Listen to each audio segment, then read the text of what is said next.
Cəmiyyət məsuliyyətli olmalıdır. Yaxşı. Qanunlar icra olunmalıdır. Çox yaxşı.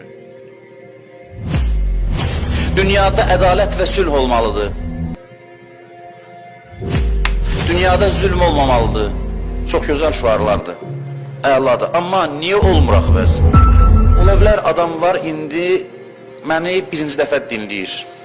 Əgər bunun yolunu tapmasaq, din nəsihətlər toplusu olacaq və icra olunmayacaq.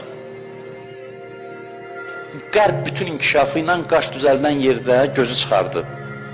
Və bu get-gedə aşkar olacaq. Gerək müsəlman ölkələrinə. Namazla bağlı problem varmı? Yox. Namaz qılınırmı? Ali dərəcədə. Başqa işi yoxdur ki namazdan başqa. Məkkəyə gedirsən, Allahu Ekber namaz. Bəs niyə effekt vermir bu namaz? Bu qılınan namazların təsiri niyə yoxdur? Niyə namaz işləmir? Niyə oruc işləmir? Niyə hədd işləmir? Çünki vilayət yoxdur. Dinin müqəddəratı bundan asılıdır. Bu olmasa din kağız farsasıdır. Yoxdur, heç nə yoxdur. Hərdən bizə deyirlər, nə qədər əli oxuyursunuz, şeir deyirsiniz, əli dilinizdən düşmür. Sırf elə başa düşülür ki, bu emosiyadan qaynaqlanır. Bir emosional bir vəziyyət kimi qiymətləndirilir. Amma yox, bugün vaxt gəlib ki, insanlar ağılla bu nəticəyə gəlsin ki, əli. Bu daha qlobal mövzudur.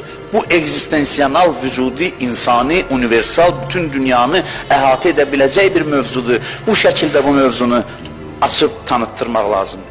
Ki, Peyğəmbər bəşəriyyətə elan edib. Bir səhrada bəşəriyyətə xitabən, eyyuhən nas, müraciət belədir, ey insanlar, deyib burada olanlar olmayanlara çatdırsın. Yəni nəsildən nəslə ötürülsün, insanlığa çatdırır. Mən kuntu mevla, fəhaz aliyyum mevla, hər kimin mevlası mənəm, Əli də onun mevlasıdır. Bugün haqqında deyir, ya eyyuhər rəsul, bəlliğ mə unzilə iləykə min rəbbik, fə in ləm təfəl fəmə bəlləqdə risalətəhu. Ey Peyğəmbər, bu bir kəlməni deməsən, işin getdi, bütün təbliğin getdi işinin dalınca, heç nə eləməmsən elə bil. Dünyanın süper güclərinin heç birinin namazla işi yoxdur. Amma mövzu vilayətə gələndə hər güc zorlarını işə salırlar. Nə qədər insan öldürdülər? Çünki vilayətdir. Bunu başa düşsələr icrası başlanacaq. İcrası mümkün olacaq. Və ətəsimu bihablillahi cəmiən. Quran vəhdətin konsepsiyasını belə deyir. Allah ipindən yapışın. Allah ipi nədir? Hədislər deyir, Quran və ələl-əsələn deyir, mənəm Allahın ipi. Mənəm.